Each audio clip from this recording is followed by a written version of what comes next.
कोर्टाने माननीय कोर्टाने आज खरं तर आम्ही बघितलं ही नाराजी व्यक्त झालेली आहे. जवळपास आज चार्ज फ्रेम होता राहिला असं म्हणता येईल.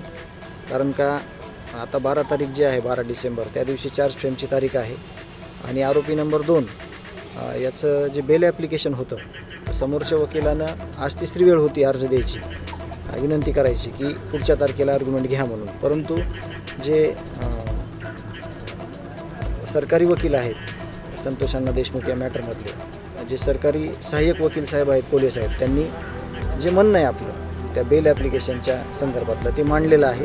आता फक्त 12 तारखेला त्यांचं म्हणणं आलं की त्या दिवशी ऑर्डर देखील होईल बेल ॲप्लिकेशनची आणि चार्ज फ्रेम होईल.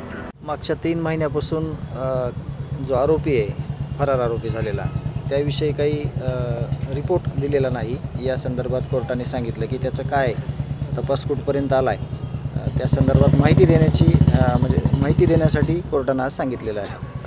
त्याला विनंती आहे की लवकरात लवकर, आम्ही तर घटना झाल्यापासून म्हणतो आहे पण परत अजून एकदा अशा गोष्टी आहेत की त्याचा तपास लवकरात लवकर करून त्याला जेरबंद करावा अशी आमची मागणी आहे.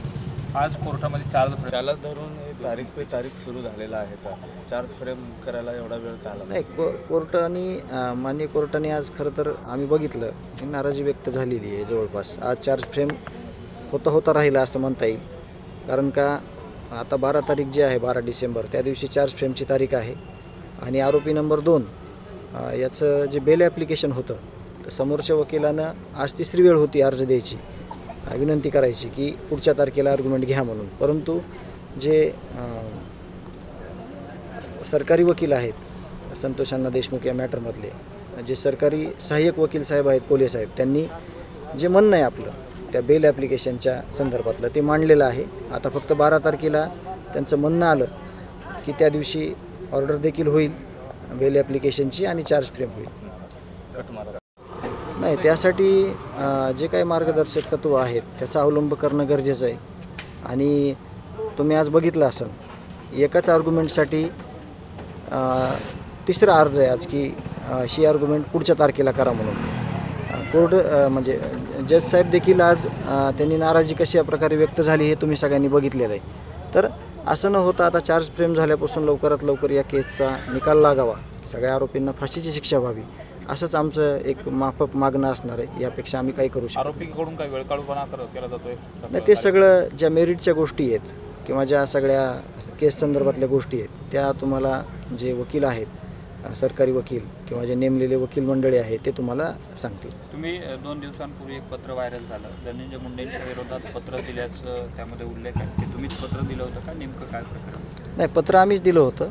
कारण का जर एक समाजाचं नेतृत्व करणारे निस्वार्थी भावनेनं मनोजदादा संघर्ष योद्धे यांच्या घातपाताचा कट होऊ शकतो यांच्याकडून.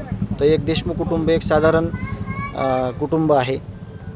तुम्ही सगळी पार्श्वभूमी सरपंचाची बघितलेली आहे, गावाची बघितलेली आहे. तर आम्हाला भीती वाटणं, आम्हाला धोका असणं काही नाकारता येत नाही. म्हणून आम्ही वेळीच सजग होऊन ही गोष्ट आम्ही केलेली होती. आणि त्याचं म्हणजे जे आत्ता जे काही वक्तव्य केले गेलेले आहेत तर ते त्याचंच एक म्हणजे आम्हाला माहीत होतं हे सगळी साखळी कशी येते. फक्त त्यांना बोलता येत नव्हतं, ते बोलून दाखवलं की हे सगळे आम्ही एकच आहेत आणि हे सगळे माझ्या जवळचेच आहेत. आणि ह्यांनी फक्त त्याच्यामध्ये सुधारणा कधी केली नाही, त्यांनी चुकीच्या गोष्टीचं समर्थन केलं आणि आज देखील समर्थनच करत आहेत. तर त्याच्यातून आम्ही त्या हिशोबाने आम्ही ते अर्ज दिलेला होता. देशमुख कुटुंबावर काही दबाव आणण्याचा प्रयत्न केला जातो का? जाहीर सभेमधून तसं वक्तव्य करणं किंवा इतर कुठल्या मार्गाने? नाही, सगळ्या ज्या काही 1 वर्षातल्या घडामोडी आहेत त्याचे सगळे आम्ही केस सोडून त्याचं एक सीट बनवलेलं आहे. म्हणजे कोणी काय केलं, कोणी कुणाच्या माध्यमातून काय कुटुंबाला, फिर्यादीला, साक्षीदारांना, गावातल्या मंडळींना, जे काही सहकार्य करणारे लोक होते त्यांना ज्या काही गोष्टी केल्यात आम्ही त्याचं एक वेगळं, जसं चार्जशीट असते कोर्टात दिलेलं शासकीय यंत्रणेनं, तसं आम्ही ते सगळं रिपोर्ट कार्ड ठेवलेलं आहे. कुठल्या शासकीय अधिकाऱ्यानं काय गुन्हेगारांना मदत केली किंवा कुठल्या राजकीय लोकांनी कशा पद्धतीनं चुकीच्या पद्धतीनं दबाव आणण्याचा प्रयत्न केला, चुकीच्या कामात गोवण्याचा प्रयत्न केला. त्याच्यात आमची पुण्य आहे अशी आमच्या भावाची की आम्ही कशात आत्तापर्यंत अडकलो नाही, अडकणार देखील नाही. ते सगळ्या आपल्या महाराष्ट्रानं बघितलेलं आहे. आम्हाला वेगवेगळ्या ह्याच्यामध्ये अडकवण्याचा प्रयत्न केविलवाना त्या समोरच्यांनी केला, परंतु आम्ही त्याच्यात कुठेही अडकलो नाही. आम्हाला फक्त न्याय पाहिजे, न्याय व्यतिरिक्त आम्हाला कुठलीच गोष्ट नाही पाहिजे. आमचं जे कमी गरजेचं आयुष्य आहे, आमचं जे गाव आहे त्या गावाला आणि आम्हाला कुठलीच गोष्टीची गरज नाही. दुर्दैव असं आहे की आम्हाला जे पुण्यस्मरण आहे किंवा जे एक वर्ष झालं या घटनेला, दुर्दैवी घटनेला, खरं तर हे सांगायलासुद्धा म्हणजे हिंमत होत नाही.